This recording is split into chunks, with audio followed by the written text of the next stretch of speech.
ಮೊದಲನೇದಾಗಿ thank you Rupesh sir. ಈ ಒಂದು ಪ್ರೆಸ್ ಮೀಟ್ಗೆ ನನ್ನ ಆಹ್ವಾನಿಸೋದಕ್ಕೆ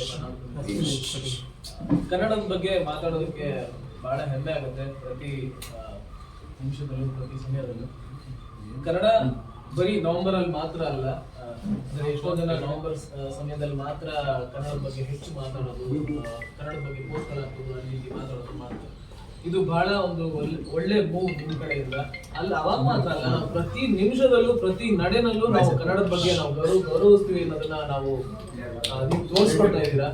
ನಿಮ್ಮ 3 ವರ್ಷದಿಂದ ಇದು 3ನೇ ವರ್ಷ ಅಂತ ಹೇಳಿದ್ರು. ಅಂಡ್ ನಮ್ಮ ಜಾಗಗಳಲ್ಲಿ ಮಾತ್ರ ಅಲ್ಲ, ಬೇರೆ ಕಡೆ ಅಂದ್ರೆ ಹೆಚ್ಚು ಏನೋ ವೆಸ್ಟರ್ನ್ ಕಲ್ಚರ್ ಇರುವಂತ ಜಾಗ ಅಂದ್ರೆ ಸಂಸ್ಕೃತಿ ನಮ್ಮ ಕರ್ನಾಟಕದಲ್ಲೇ, ಬೆಂಗಳೂರಿನಲ್ಲೇ ಬೇರೆ ಏರಿಯಾದಲ್ಲಿ ಕನ್ನಡದವ್ರು ಇಲ್ಲದೆ ಇರೋ ಒಂದು ಜಾಗದಲ್ಲಿ ಒಂದು ಮಾಡುವಂತ ಒಂದು ನಿಲುವು ಬಹಳ ಅದ್ಭುತವಾದದ್ದು. ಅಂಡ್ ನನಗೆ ಸ್ವಂತವಾಗಿ ನನಗೆ ಅನುಭವ ಆಗಿದೆ.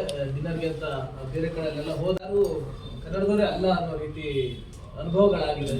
ಸೊ ಬಟ್ ಈ ಒಂದು ಬರೀ ವೆಸ್ಟರ್ನ್ ಮಾತ್ರ ಅಲ್ಲ, ನೀವೊಂದು ಏನು ಪ್ರೋಗ್ರಾಮ್ ಒಂದು ಏನು ಹೇಳಿದ್ರಿ, ಹಾಡು ಆಡೋದು, ಅದ್ರ ಜೊತೆಗೆ ರ್ಯಾಪ್ ಆಬ್ವಿಯಸ್ಲಿ ನಾವು ವೆಸ್ಟರ್ನ್ ಕಲ್ಚರ್ನ ನಾವು ಅಡಾಪ್ಟ್ ಮಾಡ್ಕೊಂಡು ಕನ್ನಡ ಸಾಂಗ್ಸ್ ಹಾಡಿರೋಂಥದ್ದು, ಆಮೇಲೆ ಜಾನಪದ ಕಲೆ ಬಂದು ಇವೆಲ್ಲವನ್ನ ನೀವು ಹೈಲೈಟ್ ಮಾಡಿ ಈ ಒಂದು ಪ್ರೋಗ್ರಾಮ್ ಮಾಡ್ತಿರೋದು ಬಹಳ ಖುಷಿ ಆಗ್ತಿದೆ.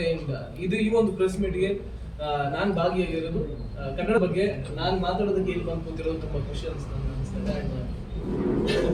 Thank you. ಎಲ್ಲ ಪತ್ರಿಕೆ ಮಾಧ್ಯಮ